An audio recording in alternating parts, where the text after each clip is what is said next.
fi har zuwa Gusau ba wani matsala, mutane na kiwo. Matsala kawai da muka samu muka gani shine Wurno da kuma wurin kasan Isa. Nan ne har yanzu akwai, an ce kuma yawancin su mabuzaye ne. Na'am.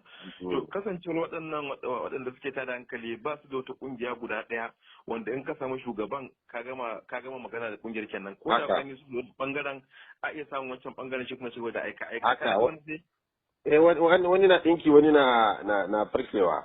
Haka yake. To amma dole sai an bi su ɗaya da ɗaya kenan. Kana ga doctor za a yi musu ɗaya da ɗaya? Ƙwarai da gaske, abin da ya sa shi ne ai kaman kifi ne a teku. Babban kifi ya cinye karami, in ka samu babban kifin to zai cinye ƙananan, shi zai hana ƙananan yin barna. Ko mun ga suna yi yanzu haka, mun ga suna yi suna hana ƙananan barna. In ka ga yi barna to maybe yayi nesa ne ba su sani ba. Saboda ka ana iya kuma juya akalansu a su zama su ne kuma ke taimakawa wurin samun tsaro a cikin daji.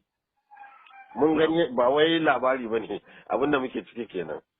Yanzu muna garin ku sau lafiya lau masha Allah.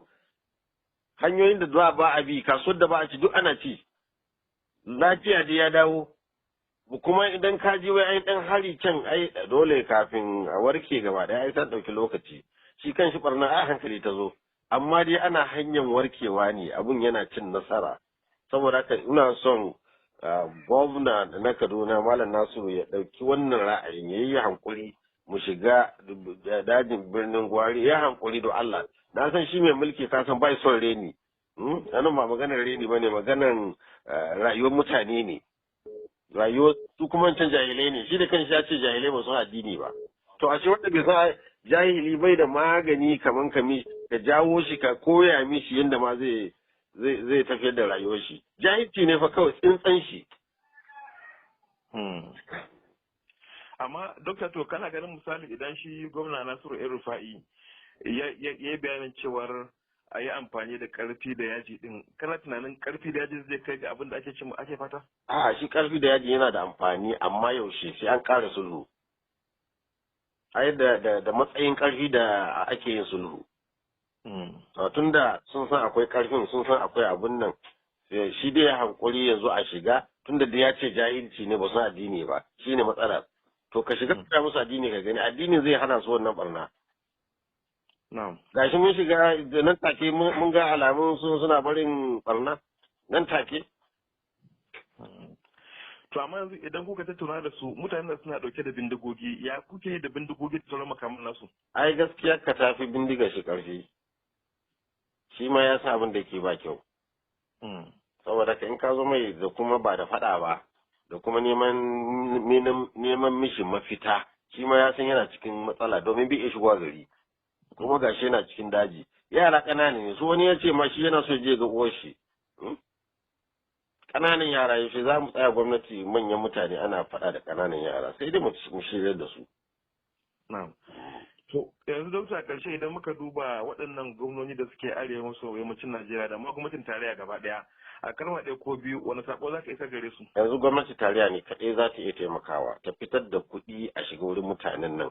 A yi musu makarantu, a yi musu asibiti, a yi da na ce a yi afuwa, ban ce wanda ya kisa ba mai afuwa, ana nufin su kansu sojoji sun kashe ba bila adad, an kashe mutane innocent. To wayannan da aka kashe innocent in an biya diyar su kuma wanda suka kashe a gari su ma a biya diyar su. In an yi haka insha Allah cikin wata ɗaya wata biyu zaka ji ma abun ya tsaya cip. So gwamnati ta fito da kuɗi maimakon siyo makamai a ba mu a fito da kuɗin a shiga cikin su. Ga kuma su yan bindigan da watakila baka isa zuwa gare su ba, kila suna jin mu ta wannan kafar, me ya sakon gare su? Sakon na gare su don Allah su yi hankuri su aje wannan bindiga, su zo a zauna kan teburi a ji korafe su duka a biya musu bukatar su, shine nake. Amma wanda ya kisa to wannan shi kuma wannan daban. Shi daman yanda yake, wato abubuwa iri uku ne a musuluncin mu. Ko ka gane, akwai sata kamar da Allah ya ce wasariq wasariqatu faqtu aydihuma.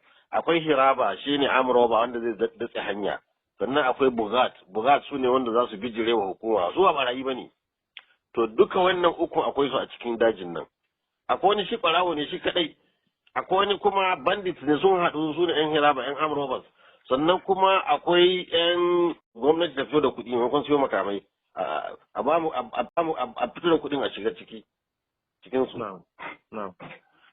Ga kuma su 'yan bindigan da watakila baka isa zuwa gare su ba, kila suna jin mu ta wannan kafar, me sakon su gare su?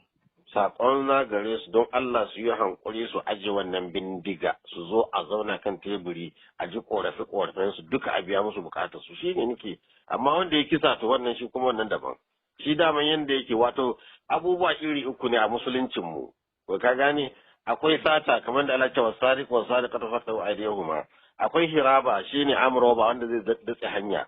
Sannan akwai bugat sune wanda za su bijire wa hukuma su ba barayi bane.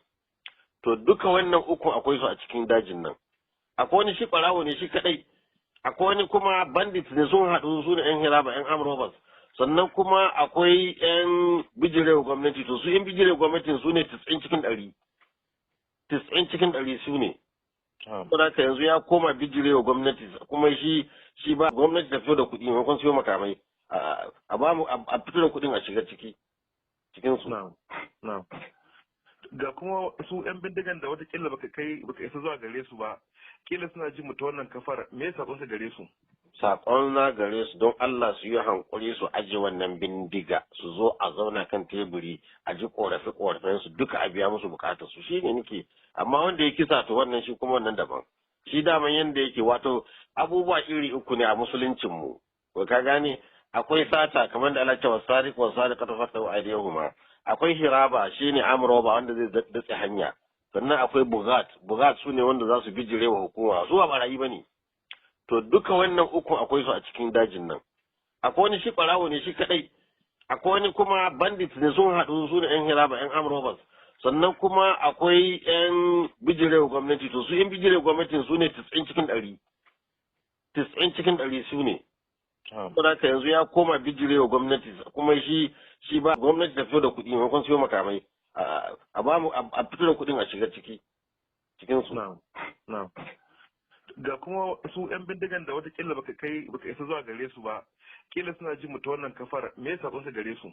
Sakon na gare su don Allah su yi hankuri su aje wannan bindiga su zo a zauna kan teburi a ji korafe su duka a biya musu bukatar su shine nake, amma wanda ya kisa to wannan shi kuma wannan daban. Shi daman yanda yake wato abubuwa iri uku ne a musuluncin mu. Ka gane akwai sata kamar da Allah ya ce wasariq